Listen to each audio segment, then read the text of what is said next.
Welcome to Lift, where we lift leaders, business entrepreneurs, and communities. I'm your host, Sarah Layson, and today I have a dear friend, co-worker, I would say probably long-distance family member of some sort. Mr. Corey Loeffler is with us today, and I am so excited to have you.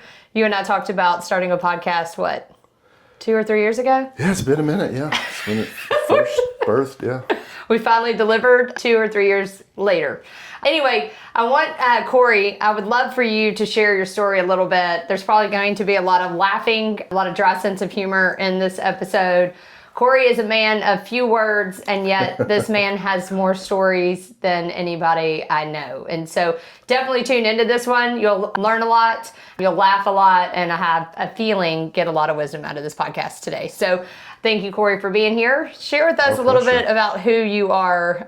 Who are you? And tell us a little bit about your history and how our paths crossed when we got into real estate. Oh, goodness.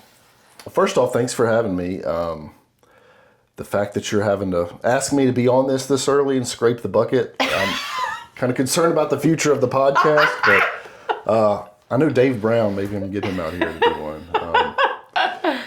How we met, let's see. So I had a previous profession. I was in relocation, and so I would visit the Keller Williams office a lot. And I think I met Meredith first, and I just started taking classes. I was going to get licensed and just kind of do both deals.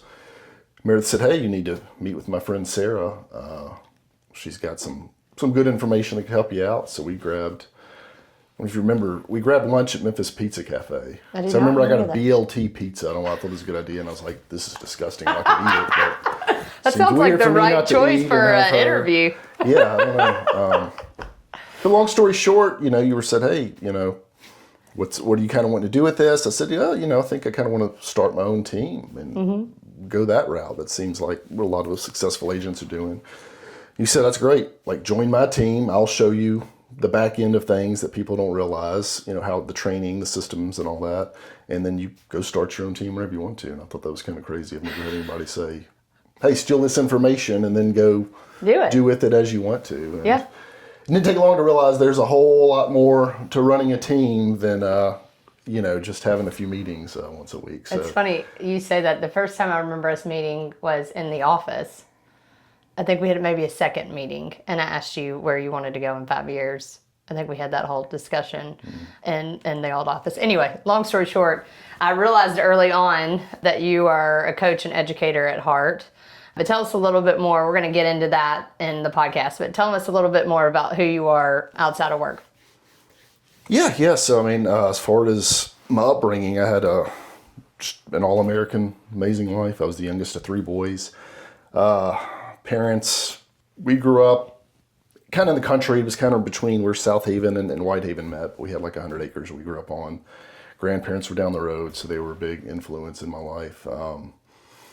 Youngest of 3 boys. We played sports all year long. So, I grew up making friends behind the bleachers at wrestling tournaments or baseball tournaments. And that's kind of, you learn the social aspect of things, of making friends and making the most out of it. Parents, worked the same job my whole life. My dad's a character. They met, he's from Texas. He was in the rodeo. My mom met him there, and, he kind of put his roots here. They met at the rodeo? Yeah. Okay. They were both, mom showed horses, my dad rode. So okay. Yeah, he was. I didn't know that. He was a Vietnam vet. Again, youngest of 3 boys. So I kind of grew up influenced by them. So I think technically I'm a millennial. I think I'm in like the very back end of it, but I don't really consider myself that just because I grew up different. We didn't have cable growing up. Yeah. Didn't have internet until I was well into high school. So we were just running around playing sports or playing outside. Taking care of 100 acres. Yeah. It's just the best life. So Meg, my wife, she kind of grew up similar way. So we moved kind of more rural area a few years ago and trying to kind of give that life for our 2 daughters. I have a 12-year-old and 7-year-old. So how many acres do you have? It's like 5 acres, nothing crazy, okay. But enough to keep you busy. It's springtime, so as we were talking earlier, you got the spring planting and tilling and keeping all the varmints out, and I don't even know how many animals we have at this point. It's tough to keep count. If you're counting cats, dogs, chickens, rabbits, fish. They have like a crawfish farm in the back. I don't know if the tadpoles are still growing. There's always something. Absolutely love that. And you have a lot of stories about the animals. Every day there's a new story, I feel, about the animals on your farm. So last week we got home. I don't think I've told you this. There was a snapping turtle in our front yard, right? Mm-hmm. So we park, we run out, and I was wanting to, give the girls this cool experience, and I was going to pick up the turtle and take a picture with the snapping turtle, something they'll always remember. And I mean, what could go wrong? Well, yeah, this was a hoss of a snapping turtle. I mean, I'm kind of already getting the punchline here, but go ahead. Well, yeah, as I'm approaching it, and its mouth's open. I mean, it's an intimidating thing, and it's starting to hiss. They have this they almost hiss like a cat. And I realize I've never grabbed a snapping turtle in my life. Like, I think I'm Steve Irwin now all of a sudden. Yeah. But I've already made the promise. They were excited to get the picture. So on TV, they just grab them by the back of the head and the back of the shell. But when you get close to that thing's head, it's a different world. So I just... Did it bite you? Sorry, homie. No, I just grabbed it by its tail. we did it that way. I didn't trust myself that much. But, and you made your girls extremely happy. Yeah. You got the photo? It's making memories. That's what it's all about, yeah. So currently, I know that you're in real estate. Obviously, you grew up on the country and in the country. What led you into real estate? I know you said you worked for the moving company, right? Was real estate on your radar? No, not at all. I was coming to meetings, providing lunch, and talking as a vendor to use our services, of course. And then a friend agent said, hey, man, you should try this out. And I got the golden book, What is that? MRE. MREA. We're good. Let's go. So you got, what's the book? MREA, which is kind of like the KW Bible, so to speak. So I read that, and then I started going to classes, and that's kind of where I met Meredith, and that was 7-8 years ago now. So I would say coaching has been a big thing for you. You coach a lot of our agents. You just naturally lead and coach others. Who would you say you're coaching right now? I know you do stuff with the girls. And yeah, so we springtime is softball season, so... Are you the head coach? Yeah, the 6U Peaches. We're going to take the field next week and see what we got. It's a young team. A lot of girls never played before, so we getting defense figured out. The bats are starting to come around. A lot more potty breaks than I'd like, so we got to work on bladder control for the season starts. But we'll get there. A lot of room for improvement. Let me know what the leadership lesson is for helping young girls not go on potty breaks, Corey. Yeah, I don't know about that, but I love it. It's just... Why is that important to you? It's just, you take these kids that maybe don't come from the best home, or there's nobody working with them at home, and you kind of help just put those building blocks together and build some fundamentals. By the end of the season, they're doing things they never thought they can do, and just seeing the happiness in them and kind of build that confidence. I mean, that's better than any deal I've done. It's just working with these kids and helping them kind of figure out their way through life, and that little things matter. I'm not, it's that little window in time. They may not even remember me, and that's fine, but they'll always remember kind of the fun they had out there. I think, unfortunately, youth sports, like most things in this world, have gotten monopolized, right? Yep. Whatever sports you look at, it's parents are having to spend thousands of dollars for their kids to be in it. So then, of course, they're frustrated when they put all these expectations on a kid because they want get their money back and they want to post their picture on Facebook or whatever.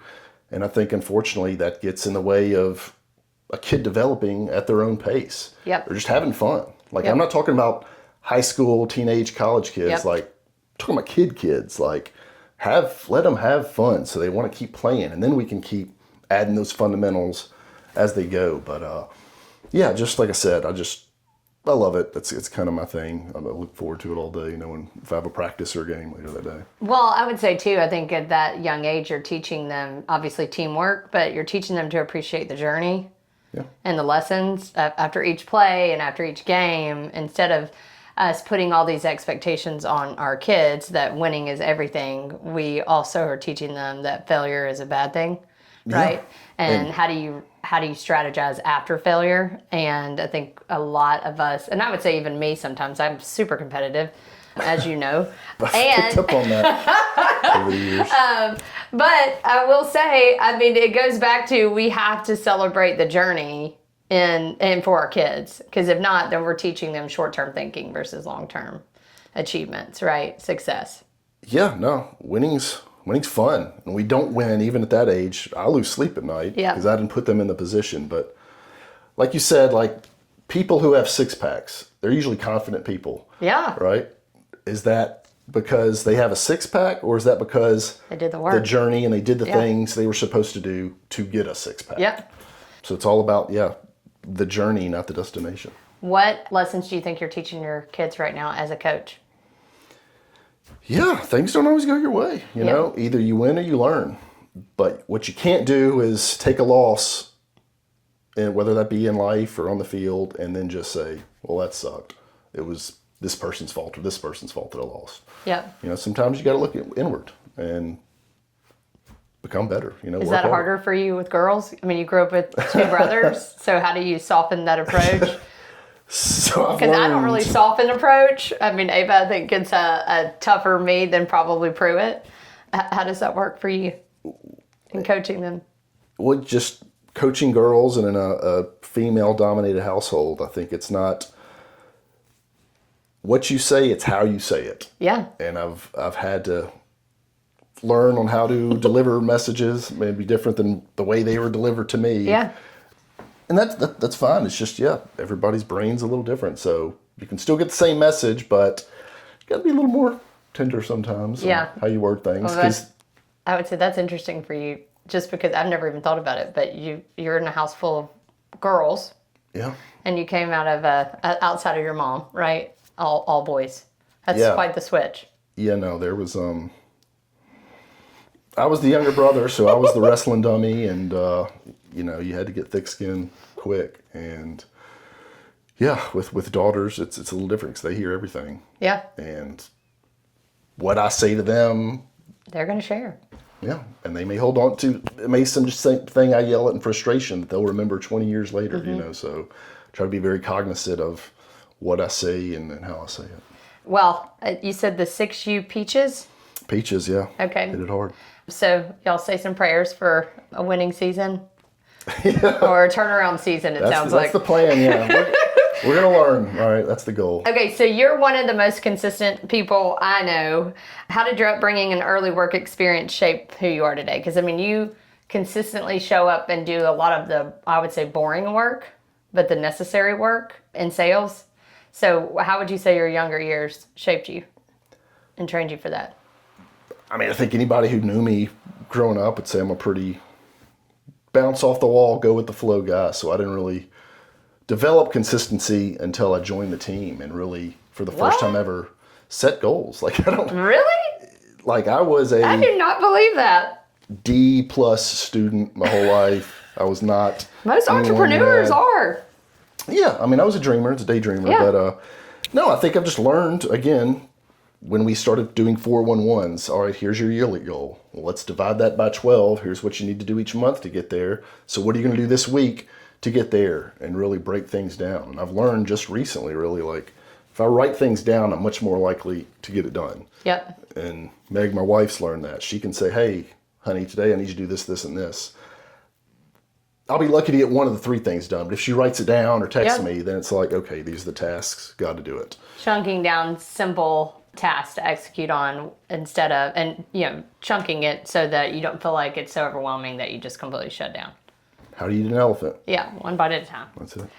411, for those that don't know, it's a tool. I'll share that in another episode, but it's an incredible tool that, I mean, I would say helped all of us align with like what your goal was, my goal was, and every individual on the team, and then how that really funneled into the larger purpose of the team, right? It's an incredible tool. I'd encourage y'all to look into that. All right, so what's the biggest value, would you say, that your parents instilled in you that still guide you today? No, I grew up in a very supportive household. Yeah. You want to try this out? Let's go do it, But if you're going to do it, we're not going to do it halfway. We're not going to decide, oh, I don't like this and we're quitting. Like, Yep. you're going to give it your all, and then at the end of it, you can say, hey, I don't want to do this anymore. But, you know, if we're going to spend the time and money and you're going to do something, like, you got to go full throttle. Who pushed you in that, your mom or your dad, or both? Both, yeah. I mean, that's something that I didn't realize till later in years. You know, if I would have a bad game or something, I would think, oh, they're going to be so mad at me that I didn't catch the ball or do this or that. They never cared about that. Yep. It was about the effort I put in. It's about what kind of teammate I was, how coachable I was. You know, so if I had attitude, yeah, they were going to light into me. But it was never about the play. Yeah, the X's and O's on the field. It's funny you say that. I talk to Ava about this a lot. Obviously, how you show up and wherever you're showing up is how you show up everywhere. And like when I see her, if she doesn't want to do something, slouching over or showing up, with her head down. Same thing with Pruitt, with our kids. I mean, instilling that same rule applies to everybody. Yeah. Like how you show up does matter because it's how you're showing up in everything in life, right? It doesn't matter if you're winning or losing, but if you're not showing up to go all in at 100%, then why'd you even show up to begin with? I would say that's like a non-negotiable for me. Like if you're going to show up, you show up and give it your all, and you're present with the people that you're sitting in front of as well, right? Yeah, it's again going back to a baseball reference, like when you strike out, which is what's going to happen, it's going to happen, but when you go back to the dugout, that's how I can see what kind of person you are. Yeah. Are you going to get down in the dumps and just get in your head and woe is me, or are you going to keep supporting your teammates? Yeah, which I think is where you and I have been in alignment for so long because we are self-accountable people. Wouldn't you agree? I would say. I mean, apparently you said that just now on the team, but I think you're lying about that. I think you've always been somebody that reflects and looks inward and looks at how you could be better. Unless I'm just... I would say that as far as the consistency thing goes. Yeah. And just having a good daily routine, morning routine, that's something I developed here in the last handful of years. What would you say that's done for you in terms of your success and time? Yeah, well, it's easier to plan. It's easier to, we work in a wild business that's very unpredictable. You've watched the news lately, but it just gives me a little bit more predictability. Mm-hmm. We kind of, a farming analogy, you're steadily spreading seeds. Mm-hmm. Every morning when you work and you're calling, you're checking on your old clients, new clients, future clients, and you're throwing seeds for the future. Some of them, I got a guy I met with yesterday, or over the weekend. I met him pre-COVID. Mm-hmm. Wow. And he just came back in town for the second time. Okay. And says, hey man, let's get it done, And most 7 people years later. would have stopped contact during that 5-6 year period, but I kept up with him and I was his guy when he came back in town. So I think it's just that thing of like not just developing relationships, but maintaining relationships. Them. I think that's everybody's biggest opportunity in any type of sales or any type of business. We look at it from a transactional standpoint and it's just like, all right, we got the transaction. Yeah. But did you actually win the relationship? Because if you won the relationship, they're doing multiple things with you and they see you as a true resource, right? Outside of just, hey, we're ready to transact, Yeah. All right. I know you played a lot of sports growing up. What did that teach you about work ethic, responsibility, and showing up for others? Yeah. Sports, again, is just chock full of life lessons, Mm-hmm. There's always going to be somebody outworking you. So, like, what are you going to do about it? Who was outworking you? I got outworked a lot. I know you've got somebody that you're just like, I'm going to model them. And there was always, no matter where it was, there was always that person I was chasing, right? Which is a good thing. Yeah. I don't think that's a negative. Like, that's just part of competition. Yeah. You always want to be chasing something. If you're at the top, then where's your motivation at? Yep. Well, I think you got to have that model, which brings me to my next question. Who would you say is your, the coach, a leader, a model, somebody that has really impacted you in your life? So many amazing coaches that helped kind of mold me to who I am. I'm just forever thankful for those people that gave their time. It's not a high paying or paying at all job, so it's just you're doing it for the love of the kids, sport, right? And the kids, yeah. Multiple, but I think back at when I first started in elementary school football. Cotton Lloyd, you can Google him. He coached in the 50s. What's his name? Cotton Lloyd. Okay, Cotton Lloyd. Coached in the 50s all the way through the 90s. I was like on his last team. He coached literally I think the first integrated team in Memphis, just old school OG coach. And he had coached my brothers, and I remember he had me and he had his big tobacco in the side of his mouth and said, son, you ain't the fastest or the strongest, and you sure as hell not the smartest, so you got to get tough, you gotta be more physical than the guy across from you. And I think that was it. What a great lesson. Okay, yeah, I'm not. Yeah. I don't have gifts in a lot of these things, but resiliency is a gift. And I don't think I realized that at the time. Yeah. I was just like, all right, I'll I can throw some cheap shots and get in the mud. So that's kind of, I guess, been my philosophy. I've never been the prettiest pony in the race, but you just got to get in the mud sometimes. Do you still keep in touch with him? Unfortunately, he passed away several years back, but and we'll touch on this at the end, but your funeral, kind of says a lot about who you were as a person. And I mean, that church, it's a huge church, and it was slap full of people paying their respects. It's pretty cool. It's really cool about coaches in general. I mean, at youth sports or, at high school or college or whatever, they do make some of the most impact on children and young adults, and they become an extension almost as a family. And you're right. I mean, my dad was a coach, and I mean, his funeral was wall-to-wall packed. So yeah, I think a lot of coaches, that's not obviously what the intention is when you're there developing and helping young kids, but then on the fulfillment of that, I mean, money can't buy that, right? That's something that we talk about, living a legacy versus leaving a legacy. Exactly. You're literally living a legacy and developing the next future of, leaders, which is awesome. All right, what about the qualities and characteristics for a good leader or a good coach? What do you think? What would you define as good qualities and characteristics in a leader? Yeah, I think it's leading by example. Do as I do, not just what I say, but I'm like living the life. Again, going back to my high school football coaches, they were all young men. It was kind of their first coaching gig, and they were dead set on building godly young men, with character. Mm-hmm.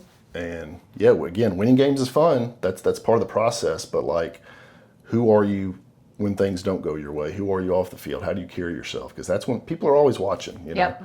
And that's something I definitely still think about again when I make decisions. Like, what would this coach think about that? So I think it's, again, just living by example, not just giving orders and, all right, y'all do this, good luck. It's hey, a manager. I'm living that life. Yeah, right? Exactly. There's a difference. You're just a task manager. Yeah, but I think to your point, I think a lot of people are following. I mean, anybody that's listening to this podcast, and I've said this on another episode, somebody's always watching you. Always. Right? And somebody looks up to you, whether you realize it or not, right? We're all leaders, and I think that's another point. Like, I think people think you have to have a certain position or name on your badge to be a leader. And really, like, there's always people watching you and your family, your coworkers, your kids, people at your church, whether you realize it or not. So, like, how you can make a difference in their life matters. That's being a leader. You're leading by example, giving someone some friendly advice, some encouragement. That's part of leadership. Yep. I think people think, you got to be Napoleon to be a leader, and it's anybody can be a leader. You can be a custodian at a school. Yep. All those, like, I think about my upbringing. Like, he was always in a good mood and telling jokes, and like I still remember that to this day because he chose to make the best of life rather than mope and groan and this and that. I think so that's a leader. My parents taught me that. I would say my mom, I don't even know if you know this, she was the cashier at a cafeteria in middle school. Mm-mm. And because she would talk to all of these kids, it gave her a chance to like instill values and lessons as they were going through the lunch line. You just don't realize your gift, number one, and then number two, that you are a leader. I mean, I say this too with moms. Moms oftentimes are leading the household and all the activities and all of the things, right? And so hats off to moms and dads doing that. Shout out to the dads. Shout out to the dads as well, because the kids are leading or watching your leadership in that space too, And I think you would say that your dad, would want to talk a little bit more about that. So your dad retired in the military? Yep. What you said? Vietnam. What branch? Navy. And then your mom, what were you saying? She Yeah, she worked the same job my whole life, and she was just that, you go back to consistency, like, she was that level of consistency in me and my brother's lives, like, at every game, every practice, always food on the table, church every Sunday, She gave you the structure. Yeah, if you acted right, maybe Blockbuster on Friday. Who knows? We'll see if we have time. But then that just, that gave us that of just, again, like, I'm sure there were hard times in their marriage like there is everybody's. Yeah. Like, we didn't know about it. It was just a great life. And again, you provide that because of the consistency. It's not the sexiest, it's not the funnest thing in the world to do, but just providing that for your family is a task in itself. Do you think, I would say I already know the answer to this, but she still provides that sense of consistency and structure with y'all's family traditions, and even now. We try to go over there on Sundays. All the grandkids go over, and she cooks a big meal, more than we can eat, and kids play, and so it's kind of a consistency to this day. How would you describe your leadership style? Because I know you have a lot of people that follow you. How would you describe your leadership style? Well, I would kind of, again, something I've kind of stole from you as well. Like, you're amazing at finding the best traits in people, even when they don't see it in themselves, right? That's a big part of coaching. And I think we all have God-given gifts. And I think that's half the battle in life is finding what your gift is. Your gifts are different than mine, different than the mail carrier, right? Yep. And so as a coach and a leader, I think our job is helping pull those gifts out of people. So they can I wish schools did a better job of like focusing on taking assessments and saying, hey, here's your vocation. Strength. Here's how you can help the world, rather than standardized testing. Yeah, that would be awesome. Yeah. But just saying, hey, you know what? Maybe this isn't the best role for you. Let's move you over here where you're going to be happier, and then you can kind of help the wheel turn better too. Yep. So I think it's just finding those God-given gifts, and it just helps everything kind of grow when people are in the right spot. Which I love that you say that, because I tell everybody I did not do well in school. You say you're a D student. I struggled because I'm an entrepreneur, and I am what takes people 1 second to memorize an answer. I want to understand the whole aspect and component behind the answer. So I was not good on time tests. But I think you bring up a really good point. It's like, how do we provide a setting for our children in schools where they can take like a strengths finder test? How can we capitalize on that? Because I think that's a way to weave everybody together. Because what I've always said about the team, everybody on the team has a unique gift and a unique strength, right? Which is, if you're putting together a top performing football team, let's just say football, everybody has a strength and a gift in each of those players, and then that builds a winning program. Why aren't we doing the same thing in schools? Because you're right, and then there's a loss of confidence, because then they don't know really who they are, what they stand for, and what their gift is.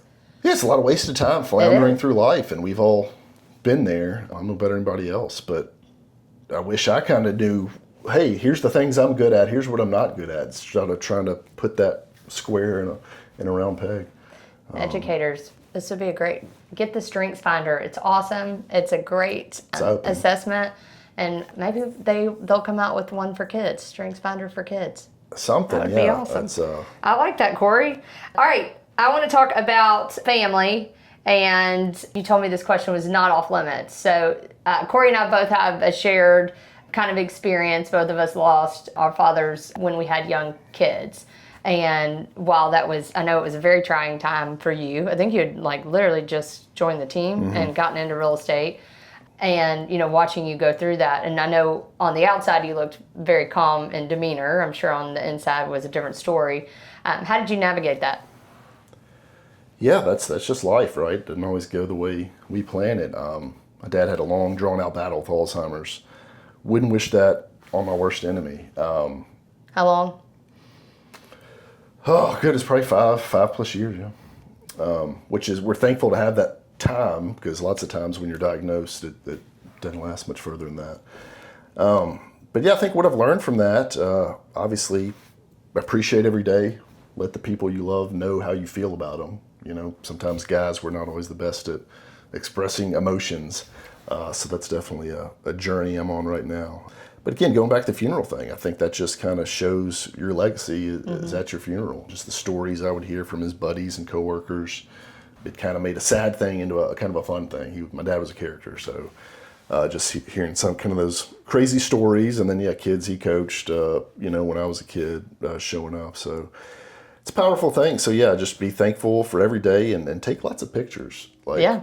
I love, I'm all as much for as I that. hate phones and technology and social media, like it's so cool that you can just, you're in a waiting room and you can flip through and see pictures of when your kids were babies, Yep. instead of having a photo album that gets dirty and dingy. So yeah, take all the pictures. Well, in terms of, I've talked to a lot of people recently about caregiving because I think because once you've gone through it, it's almost like you have this like symbol badge on you that people can spot, Yeah, you wear it. You do. And a lot of people have asked, and I'm curious to get your take on this. How did you compartmentalize during that time? Like, how did you know, like, all right, I'm in my caregiving hat right now. I'm supporting my mom, right, emotionally, and then I'm supporting my family at home. Like, how did you switch in and out of that? How did you protect your mindset during that time? Yeah, and I think sometimes that it's kind of a male versus female thing. I don't know, but like I'm pretty good at compartmentalizing and just storing this away. This is what I am right now. All right, throw this away. We got to get into work mode for a little bit. So yeah, I think that's a good way to kind of cap it. Is you just kind of compartmentalize, do what you got to do. You sometimes you're not in the mood, you're emotionally not there, but you kind of gotta be there. But yeah, it was all about supporting mom, and luckily the brothers were all local, so it's kind of just taking shifts and doing what needed to be done. What advice would you give to somebody? I've got actually 2 people in the past 2 days. Parents have dementia and Alzheimer's. Yeah. What would you give to that person as a caregiver, like in terms of responding to their loved one? Just know that they're not themselves. Yeah. They're going to say things that are hurtful or confusing, and you find yourself getting mad at them, and it's like, it says is to say like they're not themselves anymore. It's kind of a different person. So like, don't let those memories cloud the other ones. So again, go back to the compartmentalizing thing. It's like I'm spending time with them, but I'm not letting these things where he's not there, because that's the last thing you would want to be remembered. Is like your kids thinking, oh God, Sarah's gone a little cuckoo, So they think that every day. Well, it's bad example, but it's it's just remembering the good times and just kind of compartmentalizing the bad ones, Yeah. I guess your mom, right? Mm-hmm. Your mom was there, I'm sure, the entire time, because how long were they married? Oh goodness, I don't even know, a long time, How was for her and her leading that? I'm sure that's changed your perspective too on the other side of how, I'm sure, strong, and she just had to hold the family together. Oh yeah, she was a trooper. Probably should have found other sources of kind of day-to-day care, but she wore that guilt, and I don't think a lot of people want to find the other care. I think that's almost a honor that we also forget about, being able to do. And I've heard a lot of my friends whose, their spouse, not spouse, their parents, that one of the spouses like will not give and get care to help, because it's almost like a service for your loved one, which is also, you watch the other spouse start to go downhill in health because they can't take care of themselves. Yeah, I can't imagine the toll it took on her. She was a trooper. All right, I'll switch gears because I know you love to sit in emotions. Compartmentalizing. Compartmentalize. All right, I do want to hit on this, and then we're going to go to lightning round questions. Uh-oh. So, in terms of real estate, and this could be in any type of business or entrepreneur, this would hit with any of y'all. We always talk about hustle.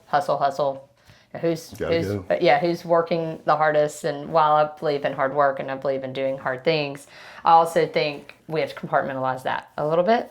You've done a really good job of not just operating in a hustle mentality, but you lead with your family first. How have you been able to manage that? Because you see, we're in an industry where you're top 100, top 50, all those things, and it's a lot of shine in that space. How do you manage that? Yeah, on that note, I think again, living in the social media world we live in and keeping up with the Joneses, like, it's okay to say, hey, I didn't sell 100 houses this year, right? Like, so-and-so did, good for them. That's not my goal, right? Yep. Like, to sell 100 houses, it's a lot of time, you know. Don't ever wish for something that somebody else got, because you don't know what they did to get it, and you don't know what they're doing to keep it, right? So that's like the same thing in real estate. Yes, I want to sell X amount to provide a future for my family, but you don't want to lose time with family because of that. So it's a balance act, right? Like, no matter how much work you do in the morning and the afternoon, clients are going to want to call at 6 o'clock, 7 o'clock. And again, that's part of having just a great partner who knows to kind of pick up if I got to step away and get on the phone for 10 minutes. But also I've learned, like, hey, I'm going to get those numbers to you. I'm going to my kids' play. Is it good if I do you in 2 hours? Oh my gosh, that's great. You know, totally like, people want to deal with other people. So Yeah. I think sometimes agents try and shield and cover up the fact that they have family and stuff going on so they can be the super agent, when people want to deal with real relationship. Yeah, they like who are hearing you? the stories of forgetting your kid's backpack, or you got to, I mean, we don't. Why are you saying that? That at Valentine's Day. We've all been guilty. Well, I think we have to learn that. I mean, I think you just hit on something too. We have to learn as entrepreneurs that time is our biggest asset, and where we choose to spend that time matters, right? Like and you and I've been through some hard things in losing a parent, and I think that reorganizes in our minds and, quite frankly, in our soul what the priorities are, which I don't know. Before then, honestly, before Mom had the stroke, I thought they were gonna help take care of my kids.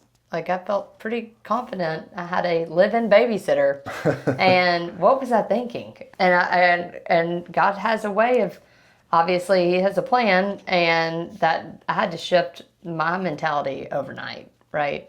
I think we've talked about this. Like, no one tells you how hard your 40s are, right? Like, you think at that point you got life figured out, you got the marriage or whatever, and the house you want, and it's like, your kids are growing up and becoming teenagers and all the stress that entails. Whatever occupation you have, you usually work more hours and deal with more stress in your 40s, because 50s you start to wind down. You kind of switch roles with your parents to where you're kind of the caretaker. Yep. Sound familiar? Yeah. Your body starts to fail you. You learn you're not invincible. So, yeah, I think we're all kind of similar age on the team. So kind of going through those life things together and knowing you're not alone in it. It's kind of a benefit of being on a team. But yeah, going back to kind of the family thing, like, I think I heard like Gary Vee talk about it, and how he spends a lot of time, I guess, at like retirement homes talking to older people. And it's like, people towards the last chapter of their life, like, they don't necessarily remember the deals they've done or all the successes they had in whatever aspect of life. They always think about the memories they made with the people they love and the relationships they made. You know? So I try to be really cognizant of that. You know, I love my job. I'm thankful to be in a company that supports me and kind of lets me do my thing. But at the same time, what are you doing it for if it's not for your family? You know, we get so focused on, I'm working hard, so for the future, well, like, you don't know what tomorrow holds. So you got to be present, and the future's great, but you never know, you know? No, and I just think it goes back to every moment matters, and where you spend your time matters, right? And that does say a lot about, you know, what for you as a person, what you value, right? Yeah. All right, lightning round. Uh-oh. One lesson your dad taught you that you'll never forget. I'm going to say it. His dad told him, but I'm going to say it, and I want you to tell me what you think it means. Okay. Tell me who you run with, and I'll tell you who you are. It means that you are who you surround yourself with. Yeah. Well, okay, that was a home run answer. Boom. So I didn't know we were changing up the hot seat I here. like to kind of turn the mirror on Sarah sometimes. I'm the one asking the questions. Okay, so tell me how did your dad and his dad explain that? So when he first told me I was getting in trouble, running around with some unsavory characters, which he did when he was growing up, so his dad told him that, and I think it was more along the lines of, oh, well, yeah, these guys stole something, but I was just there, I wasn't part of it. Well, like, it's all a court of public opinion. Who you are, that's what you're labeled. Whether you are or not, that's what people are going to view you as, right? But then as I got older, it kind of flipped to what you're saying is, like, you're a sum of the people you surround yourselves with. Yeah. So, like, think about that. you need to be pouring into people, but you need to be poured into. You need to be around people that are going to, hold you accountable. Yep. People that you're going to learn from and be able to grow from. You never want to be the smartest person in the room. No. Luckily, I've never been guilty of that. So even I haven't either. in a 10 by 10 room with 2 people, still not the smartest. So I won that. All right. What's one thing every father should prioritize? I guess just as a girl dad, something that, Meg really kind of hammered with me is like, your daughters are going to date you, right? You've heard that. And so I think I was so focused on just giving them the world and treating them like a princess so that they'll expect that. Mm-hmm. And then it kind of got to the point where it's like, maybe this is a good thing, or maybe we're raising monsters that like won't be compatible with anybody. So kind of shifted to like, all right, how you really give someone confidence? How do you get confidence? Well, you do hard things, going back to the ab thing. So like, instead of doing everything for them and making them the little snacks and drinks, like you kind of got to let them go, and you got to kind of let them fail as much as you want to jump in. Yep.